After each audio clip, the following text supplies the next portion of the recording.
संगीत सरिता।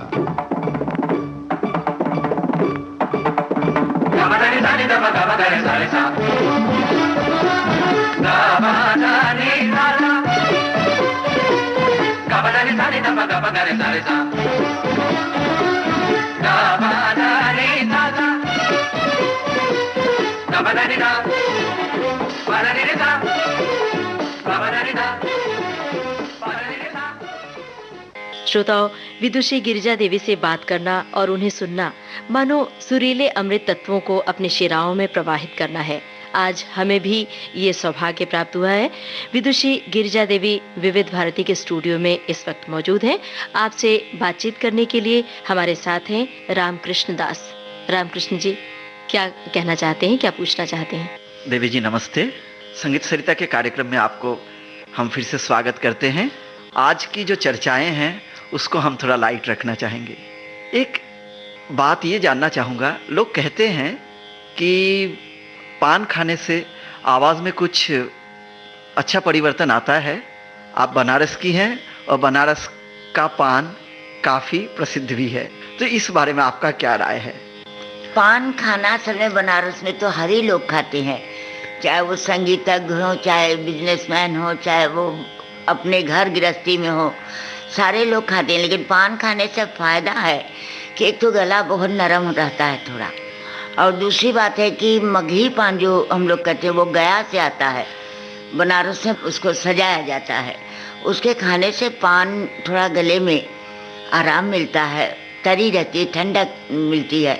तो इसलिए शायद बड़े लोग खाते थे और हम लोग भी बच्चे में खाना शुरू कर दिए पान। और हमारे ख्याल से बहुत जगह गुजरात में भी लोग खाते हैं, महाराष्ट्र में भी खाते हैं, और अपने पंजाब में भी लोग खाते हैं, बहुत जगह लोग खाते हैं, बंगाल में खाते हैं पान। लेकिन पान बनारस का है। हाँ, पान तो बहुत जगह और एक शुभ भी माना जाता है जी, कि पान खा करके शुभ उसका लग्न मनाया जाता है। क्योंकि देखिए शादी ब्याह जो भी होता है पान खाते हैं लोग, लेकिन आज कोई किसी का डेथ हो जाए तो कोई पान नहीं खाएगा। पुराने ज़माने में तो हमने सुना है ये नवाब के दरबार में से या राजा बादशाह के दरबार में पान तोहफा के रूप में दिया जाता था। हाँ, पान पहले दिया जाता था उनके कि शुभ आगमन है आपका, पान जी पहले उनको ये दिया जाता था। उसके बाद फिर नाश्ता और ये चलता था। तो हमारे कहने का मतलब ये है कि इससे आराम ज़रूर मिला है। लेकिन आज के जो पान लोग बनाते हैं उसमें दुनिया की इतनी चीज़ें डाल देते हैं कि उससे तो मुझे भी डर लगता है।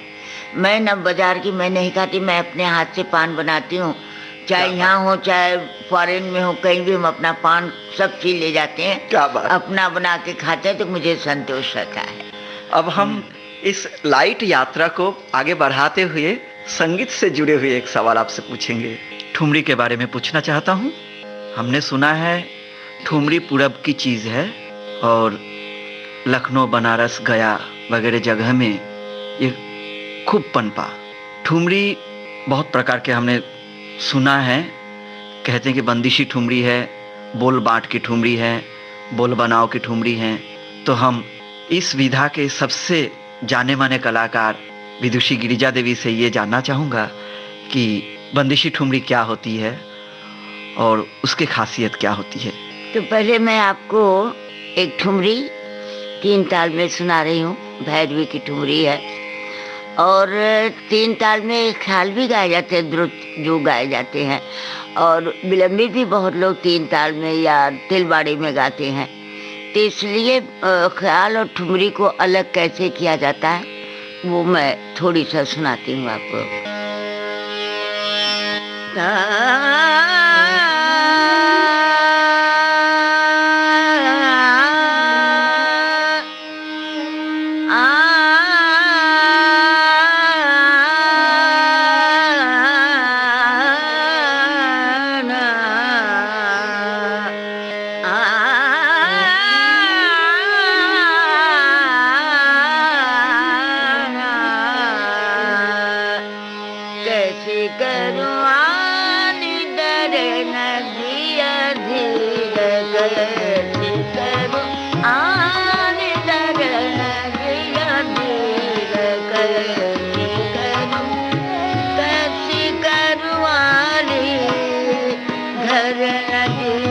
धीरे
वाह वाह अप्पा जी, कितनी सुंदर बंदिश आपने पेश की। हमें उम्मीद है कि हमारे श्रोताओं को भी मजा आ गया होगा, आनंद आ गया होगा। बहुत खूब। ममता जी, आपने तो तारीफ करके ही छोड़ दिया। ऐसे तो देवी जी बहुत खूबसूरत गाती हैं और बड़ी खूबसूरती के साथ उन्होंने इस बंदिशी ठुमरी को पेश किया है। आपको बताऊं, बनारस में पहले जो बोल बनाओ की ठुमरी गाई जाती है, डॉक्टर अशोक रानडे उसको कहते हैं ख्याल ठुमरी। क्योंकि ख्याल यानी बड़ा ख्याल में जो विलंबित लय होती है, वो विलंबित लय में बोल बनाओ की ठुमरी गाई जाती है। और अक्सर ये पाया गया है, बनारस के मूर्धन्य कलाकार जैसे पंडित महादेव जी मिश्रा, पंडित छन्नूलाल मिश्रा, ये सभी कलाकार पहले बोल बनाओ ठुमरी गाने के बाद एक बंदिश की ठुमरी गाते हैं। बोल बनाओ की ठुमरी विलंबित लय की होती है और बंदिशी ठुमरी थोड़ा द्रुत लय की होती है। और द्रुत लय में 3 ताल की गाते हैं, झपताले के गाते हैं, 1 ताल के गाते हैं और बड़ी खूबसूरती के साथ गाते हैं। और क्या बताऊं, ये जो बंदिश की ठुमरी उन्होंने गाया, कोई कसर नहीं छोड़ के रखा गिरिजा देवी ने। इन्होंने इसमें बोल बनाओ भी बताया है और किस खूबसूरती से बताया है उसका जवाब नहीं। क्या खूबसूरत गाया है उन्होंने, क्या बात है, वाह। श्रोताओं, राग भैरवी पर ही आधारित एक फिल्मी गीत आपको सुनवा रहे हैं, फिल्म गंगा जमुना से। आवाज लता मंगेशकर की।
गंगा जमुना फिल्म का ये गीत अभी आपने सुना लता मंगेशकर की आवाज में। श्रोताओं, विदुषी गिरिजा देवी द्वारा प्रस्तुत इस श्रृंखला में बातचीत के लिए हमारे साथ थे रामकृष्ण दास।